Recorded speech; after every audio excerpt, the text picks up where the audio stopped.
टोकिटो पानी की जेल से बाहर निकल जाता है और शरीर में लगी हुई सुई बाहर निकालने लगता है, लेकिन उनसे उसका शरीर सुन्न पड़ने लगता है, जिससे उसके शरीर में बिल्कुल भी जान नहीं बचती। पर वो सारी सुई निकाल देता है। टोकिटो कोटेत्सु को नीचे गिरा हुआ देखता है। तभी फिश डीमन आके कोटेत्सु पे हमला करने के लिए कूदती है, लेकिन शरीर में जान न होने की वजह से टोकिटो हार मान लेता है कि मैं कैसे भी करके बाहर तो आ गया, पर मैं कुछ नहीं कर सकता। तभी उसको उसके पिता की आवाज सुनाई देती है, मुझे पता है तुम कर सकते हो, तो खड़े हो जाओ। इसके बाद टोकिटो को अपने बचपन की जिंदगी याद आती है, जिससे उसको पता चलता है कि उसके पिता एक लकड़हारे थे और वो अपने पिता की मदद करता था लकड़ियां काटने में, जिसमें उसको खुशी मिलती थी। एक दिन उसकी माँ बहुत बीमार होती है और उसके पिता कुछ जड़ी बूटी लाने के लिए बाहर गए होते हैं। बाहर बहुत तेज बारिश हो रही होती है और उसके पिता को जड़ी बूटी एक पहाड़ी के ऊपर दिखाई देती है। जड़ी बूटी तोड़ने की कोशिश में उसका पैर फिसल जाता है और वो नीचे गिर जाता है। उस दिन टोकिटो अपने माता पिता दोनों को खो देता है और वो 10 साल का था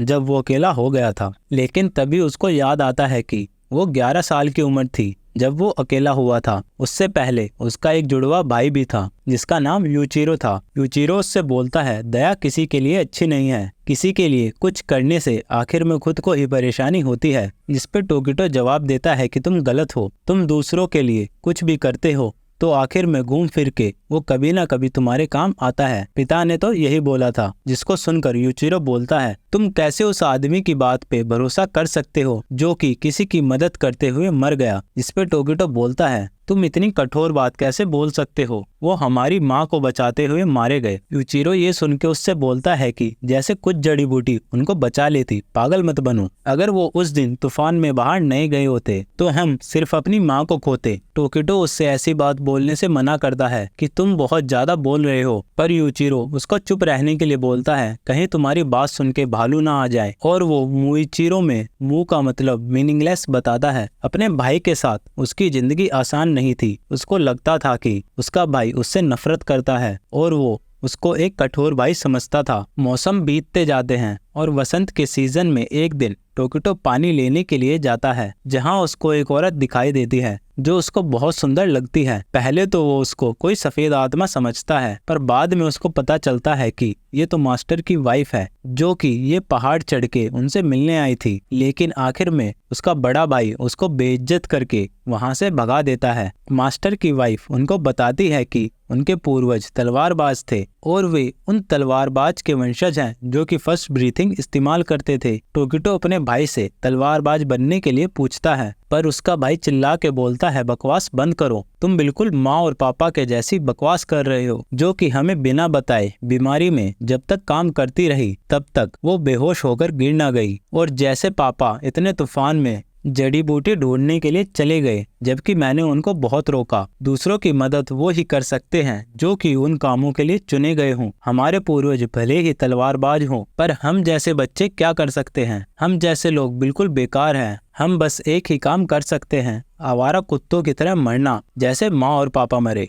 वो औरत बस हमारा इस्तेमाल करने के लिए इतनी दूर आई थी और हम इस बारे में आज के बाद कभी बात नहीं करेंगे। अब जल्दी करके खाना तैयार करो। और उस हादसे के बाद दोनों आपस में बात करना बंद कर देते हैं, बस एक दिन को छोड़ के जब वे दोनों आपस में लड़े थे, जब उसका भाई अमाने के ऊपर पानी फेंक रहा था जो कि उनसे दोबारा मिलने आई थी। और कुछ समय के बाद गर्मी का मौसम आ जाता है और एक गर्म रात को टोकिटो गर्मी की वजह से सो नहीं पाता, तो वो पानी पीने के लिए उठता है। वो अपने भाई की तरफ देखता है और वो भी गर्मी की वजह से सो नहीं पाता। तभी एक डीमन वहां आ जाता है। डीमन टोकिटो को मारने के लिए आगे बढ़ता है, पर यूचिरो उसको बचाने के लिए दोनों के बीच में कूद जाता है, लेकिन डीमन के हमले से उसका हाथ कट जाता है। टोकिटो अपने भाई को लेके डीमन से दूर एक कोने में चला जाता है। दोनों की चीख सुन के डीमन बोलता है, तुम जैसे बेकार लकड़हारों को बचाने के लिए कोई नहीं आएगा, क्योंकि इससे कोई फर्क नहीं पड़ता तुम मरो या जियो, तुम्हारी जिंदगी इतनी बेकार है। और उस वक्त टोकिटो को बस लाल ही दिखाई देता है और उसको इतना गुस्सा आता है जितना उसने पहले कभी महसूस नहीं किया। जिसके बाद क्या हुआ उसको कुछ याद नहीं रहा और उसको वो चिल्लाना अभी तक सुनाई देता है। उसको ये यकीन नहीं होता कि वो चिल्लाना उसके गले से निकला था। जब उसको पता चलता है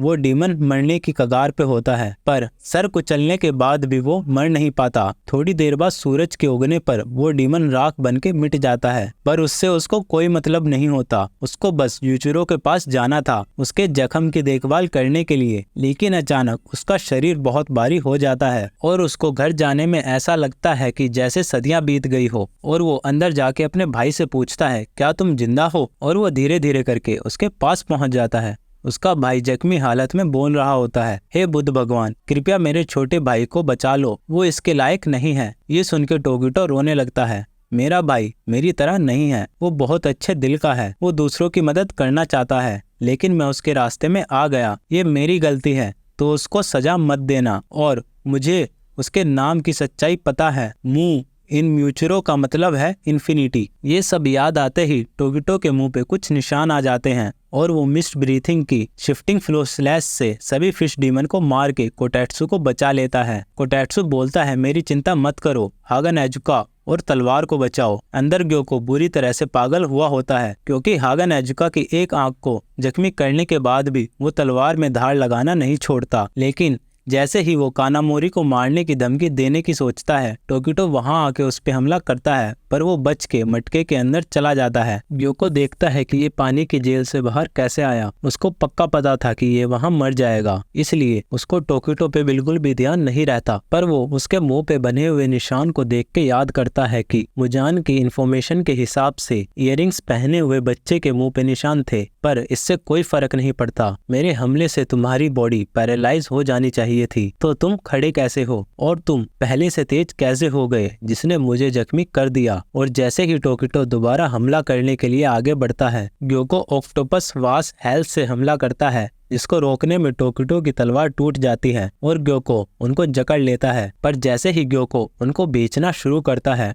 टोकिटो नई तलवार से उसको काट के बाहर आ जाता है। बाहर आगे टोकिटो कानामोरी का शुक्रिया करता है कि तुमने मेरे लिए ये तलवार बनाई, जिसपे कानामोरी बताता है, ये तो कुछ नहीं था, मैंने तो बस तुम्हारे पहले स्वॉर्डस्मिथ के इंस्ट्रक्शन फॉलो किए थे। टेत्सुइडो वो पहला स्वॉर्डस्मिथ जिसने टोकिटो के लिए तलवार बनाई थी, जो कि दिल की बीमारी से मर गया था। नई तलवार टोकिटो के हाथ में पहने हुए जस्ताने के जैसे फिट हो जाती है। इसके बाद हम पीछे का सीन देखते हैं, जहाँ टेत्सुइडो इस बात से परेशान था कि कौन इस बात को समझेगा कि टोकिटो पे क्या बीत रही है, कैसे वो सिर्फ ट्रेनिंग को छोड़ के और कुछ काम नहीं करता और तुम बेचैन रहते हो क्योंकि तुमको कुछ भी याद नहीं है। मैं जब भी तुम्हारी इस्तेमाल करी हुई तलवार देखता हूँ, मेरी आंखों में आंसू आ जाते हैं। तो शायद मैं अब ज्यादा दिन ना जी सकूं, पर मरने के बाद भी मुझे तुम्हारी चिंता रहेगी। वापस लड़ाई में टोकिटो हमला करते हुए बोलता है, टेत्सुइडो मुझे माफ करना कि मैंने तुमको चिंता में डाला, पर अब मैं ठीक हूँ, तो तुम अब आराम कर सकते हो। और टोकिटो फिफ्थ फॉर्म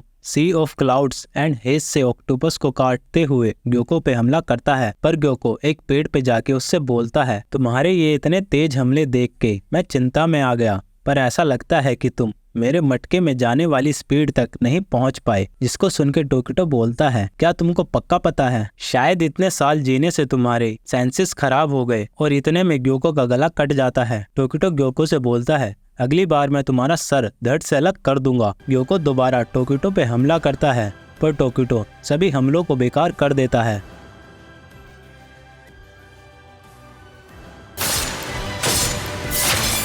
यहीं पर हमारा एपिसोड खत्म हो जाता है।